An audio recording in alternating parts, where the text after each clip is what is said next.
नमस्कार, मैं हूं अर्चना चौधरी। आज हम पढ़ेंगे चैप्टर 2 मात्रक एवं मापन का हेडिंग वर्नियर कैलिपर्स।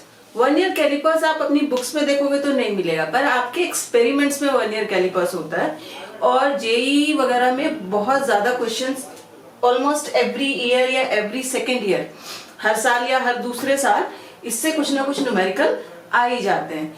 और एक और चीज है कि हमने अभी तक सिंपल पढ़ा है, आज हम अच्छे तरीके से पढ़ेंगे कि चाहे किसी भी तरीके का न्यूमेरिकल आ जाए इस पे आप उसे सॉल्व करने में सक्षम होंगे। तो चलो समझते हैं वर्नियर कैलिपर्स। तो वर्नियर कैलिपर्स स्टार्ट करने से पहले हम समझते हैं हमें इसकी जरूरत क्यों पड़ी। तो अगर आप एक साधारण पैमाना ले लो, चलो यहां बना, ये होता है हमारा साधारण पैमाना जिसमें हमारा कहां से स्टार्ट होता है, 0 से लेके 1 2 3 4 5, 2 3 4 5।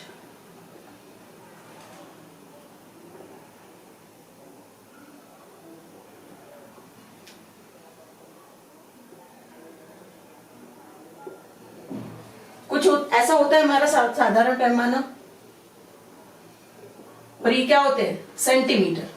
साधारण पैमाने का सबसे छोटा भाग अल्पतमांक हम कैसे निकालते हैं, 1 सेंटीमीटर में कितने भाग हैं, 10। सो हम निकालते हैं इसे हमेशा अल्पतमांक निकालते हैं 1/n से। एक खाने में कितने भाग हैं, 10 भाग हैं, 1/10। तो अल्पतमांक हो गई हमारी 0.1 सेंटीमीटर या 1 मिलीमीटर। अब इससे चलो उन्होंने हमें कोई रॉड दे दी, एक छड़ दे दी जिसकी लंबाई हमें निकालनी है। तो जब हमने अपनी वो छड़ लगाई तो वो छड़ यहां तक आ रही है, यहां से लेके यहां तक, ये हमारी छड़ है। तो इस स्थिति में तो हम बिल्कुल सही बता देंगे कितना है, 1.5 सेंटीमीटर। एग्जैक्ट यहां तक आ रही है। पर अगर हमारी ये छड़ यहां तक ना आके यहां तक आ जाए तो क्या हम बता सकते हैं इसकी लंबाई, हम कह सकते हैं 1.5 सेंटीमीटर है, या हम कह सकते हैं 1.6 सेंटीमीटर है? नहीं, क्योंकि इसकी अल्पतमांक कितनी है, 0.1 सेंटीमीटर। केवल यथार्थता इसकी 0.1 सेंटीमीटर तक ये बता सकता है। तो ऐसी लंबाइयां नापने के लिए जब हमारे पास जो लंबाई हो या ऊंचाई चौड़ाई जो कुछ भी है वो अगर छोटी है और नापने में वो एग्जैक्ट नहीं आ रही हमारे स्केल के लिए, तो हमें पड़ी वर्नियर कैलिपर्स की जरूरत।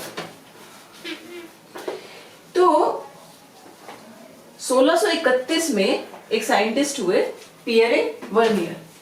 1631 में उन्होंने आविष्कार किया वर्नियर कैलिपर्स का और बोला कि अगर हमारी जो लंबाई है वो जो अभी हमने जो देखा था हमारा क्या आ रहा था, 1.5 पर कुछ यहां भी आ रहा था। अगर 0.00 दशमलव के बाद 2 अंकों तक की हमारी कुछ लंबाई है तो वो हम इस वर्नियर कैलिपर्स की सहायता से नापते हैं। अब सबसे पहले समझते हैं कि ये वर्नियर कैलिपर्स होता क्या है, इस इंस्ट्रूमेंट्स के पार्ट्स क्या क्या है, उनका काम क्या क्या होता है। तो इसमें देखो, सबसे पहले इसके 2 जबड़े होते हैं, ए और बी। इनके बीच में हम क्या लगाते हैं, अपना कोई भी वस्तु जिसकी हमें लंबाई चौड़ाई ऊंचाई या उसका व्यास निकालना। तो सपोज हमारे पास एक रुपए का सिक्का है, हमेशा ध्यान रखो वर्नियर कैलिपर से हम व्यास निकालते हैं, त्रिज्या नहीं। अगर न्यूमेरिकल में हमें त्रिज्या करनी है तो हम जो व्यास यहां से निकाला है, जो लंबाई यहां से निकाली है, उसकी आधी लेंगे। तो कैसे लगा देते हैं, इन 2 जबड़ों के बीच में हमने ये कॉइन लगा दिया और ये हमारा होता है जो ये स्केल पे बड़ा बड़ा 0 1 3 4 5 लिखा हुआ है, ये हमारा होता है main scale. Main scale Hindi में से कहते हैं मुख्य पैमाना, कई जगह पे कहते हैं प्रधान पैमाना, तो कुछ भी यूज कर सकते हो। ठीक है, ये जो ऊपर दिखाई दे रहा है ये छोटा सा, इसे हम कहते हैं वर्नियर स्केल।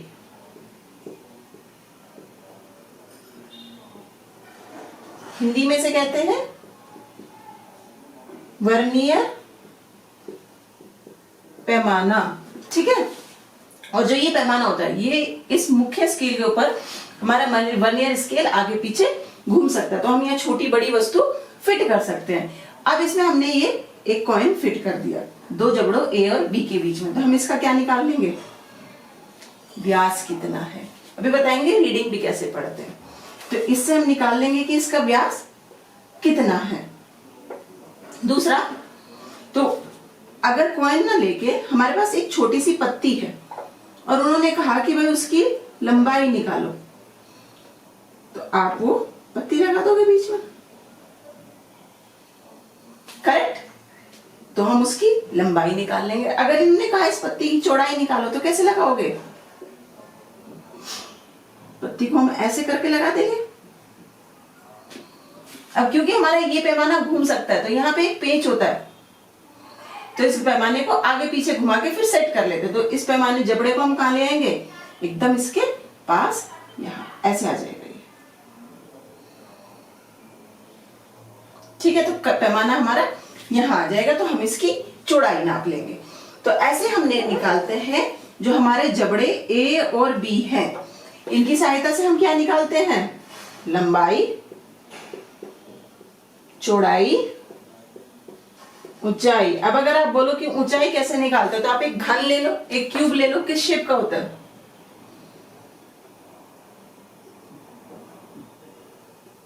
तो ये क्या हो गई, लंबाई चौड़ाई और ये ऊंचाई। तो ऐसे ही फिट करते चले जाओ हर डायरेक्शन से आप उसकी लंबाई, चौड़ाई और ऊंचाई निकाल लोगे। दूसरी चीज इससे क्या निकालते हैं, व्यास। किसी भी स्फीयर, गोलाकार वस्तु या सिलेंडर, बेलनाकार वस्तु का व्यास हम यहां से निकालते हैं। तो वर्नियर कैलिपर्स का उपयोग किसमें किया जाता है, लंबाई, चौड़ाई, ऊंचाई निकालने में, किसी भी गोलाकार या बेलनाकार वस्तु का व्यास निकालने में।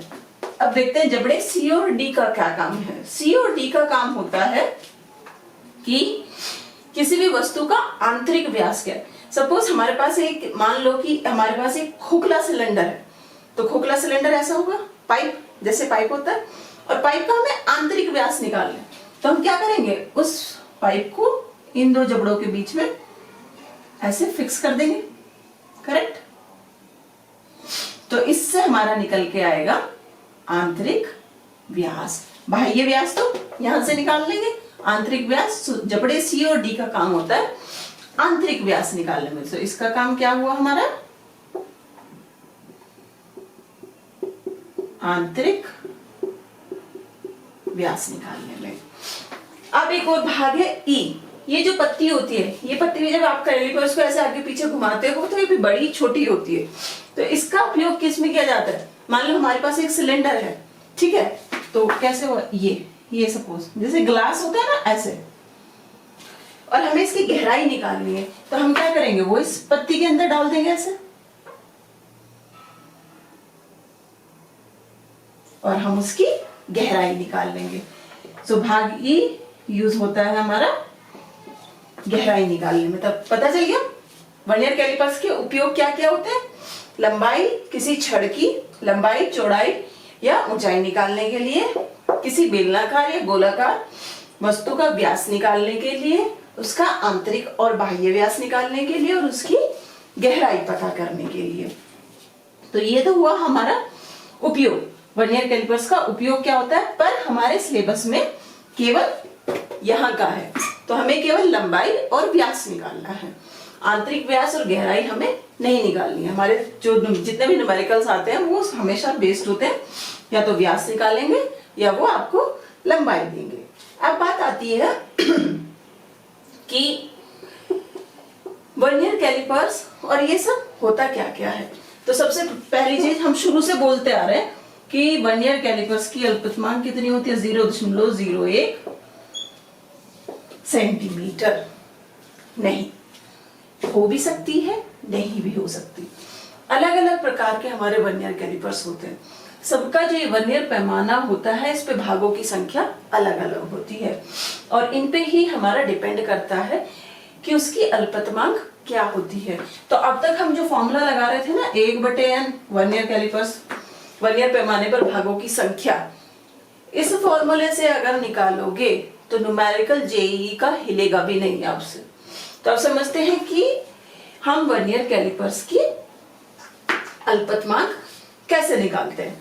तो बेसिकली ये क्या होता है हमारा, ये ऐसे होता है, यहां बना देते हैं।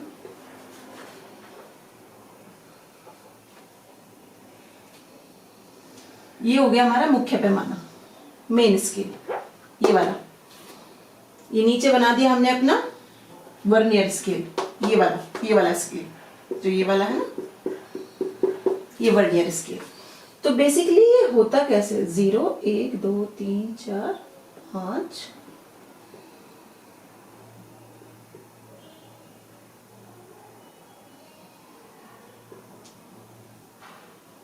0 1 2 ऐसे होता है। और वर्नियर कैलिपर्स होता है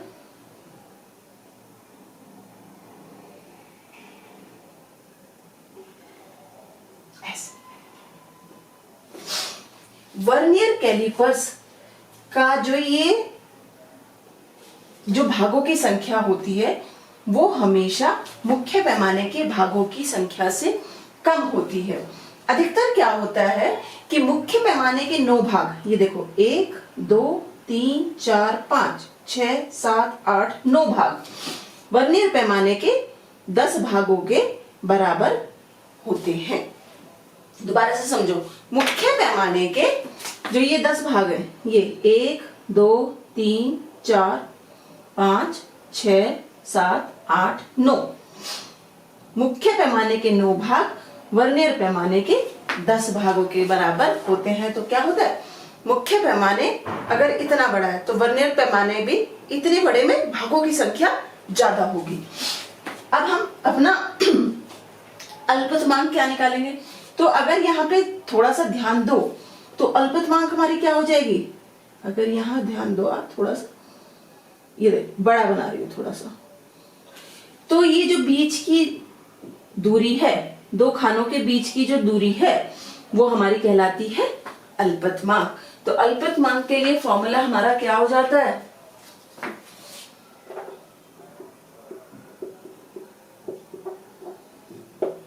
अल्पतमांक इंग्लिश में क्या कहते हैं इसे, लीस्ट काउंट।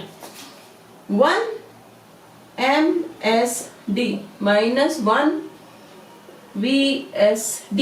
अब ये MSD और VSD क्या है, मेन स्केल डिवीजन या मुख्य पैमाने पर भाग।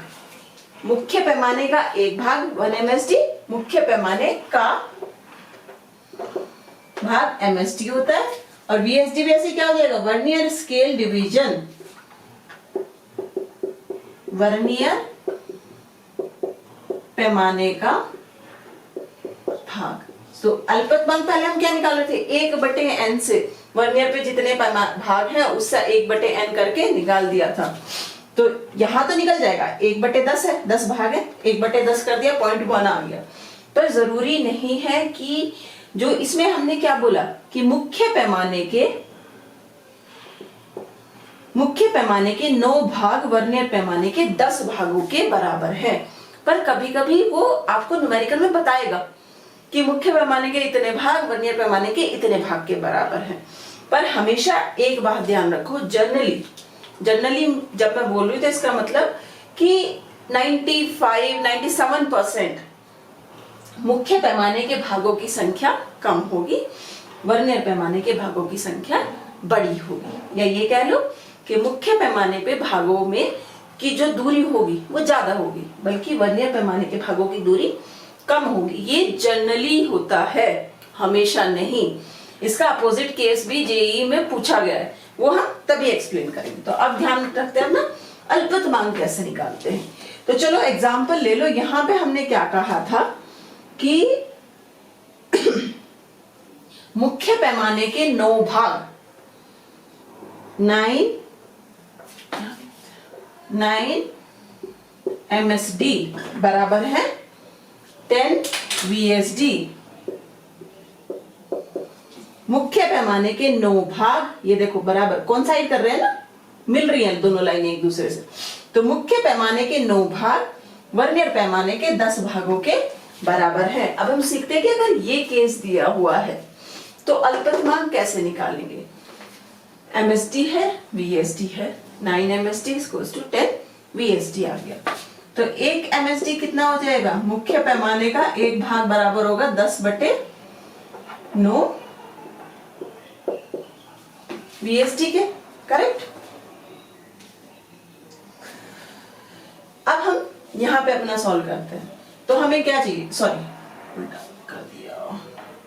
तो एक वर्नियर पैमाने का भाग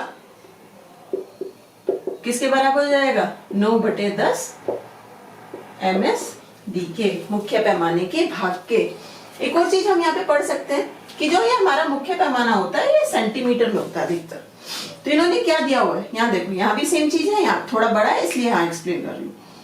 मुख्य पैमाने पे 1 सेंटीमीटर में कितने भाग हैं, 10। तो इस 1 भाग की, मुख्य पैमाने के 1 भाग का मान कितना हुआ, 1/10, 0.1 सेंटीमीटर।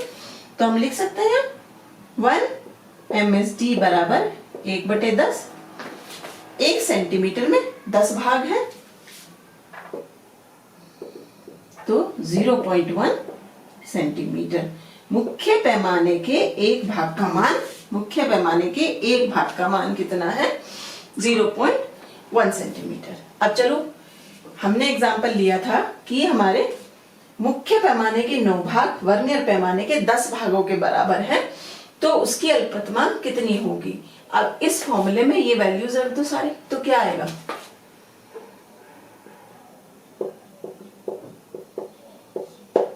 अल्पतमांक हमारी हो गई 1 MSD माइनस 1 VSD। अब 1 VSD की वैल्यू क्या है इस केस में, ये 9/10 MSD। तो ये हो जाएगा 1 माइनस 9/10 MSD, या 10 माइनस 9/10 1/10 MSD, करेक्ट। MSD की वैल्यू कितनी है, 0.1 सेंटीमीटर। ये जो MSD की वैल्यू है ये अधिकतर 0.1 सेंटीमीटर ही होती है, पर कभी कभी वो आपको बता भी देगा कि कुछ और भी हो सकती है कि भाई इसके 1 सेंटीमीटर, इसके 1 भाग में कितने भाग दिए होंगे, 0.1 सेंटीमीटर। तो अल्पतमांक क्या आ गई, 0.01 सेंटीमीटर। तो ये तो है आपका स्टैंडर्ड केस। पर ये जो वर्नियर और मुख्य पैमाने के भागों में जो संबंध होता है ये हमारा बदलता रहता है। तो हर बार हमें ये करने के बजाय हम क्या कर लेते हैं, एक जनरलाइज फॉर्मूला निकाल लेते हैं, एक कॉमन फॉर्मूला निकाल लेते हैं जिसमें कि आपको चाहे वो कुछ भी दे दे, उन सब के लिए आप वो फॉर्मूला यूज कर सके। तो ये तो हमने अब तक निकाला कि अगर दिया हुआ है कि मुख्य पैमाने के 9 भाग वर्नियर पैमाने के 10 भागों से मिलके बने हैं, तो अल्पतमांक कितनी हो जाती है, हमारा आंसर आया 0.01 सेंटीमीटर। पर हर बार ये नहीं होगा क्योंकि वो हमें बताएगा कि मुख्य पैमाने के 7 भाग वर्नियर पैमाने के 10 भागों के बराबर है, या मुख्य पैमाने के 11 भाग वर्नियर पैमाने के 12 भागों के बराबर है। ऐसे वो अलग अलग कुछ भी दे देगा। 24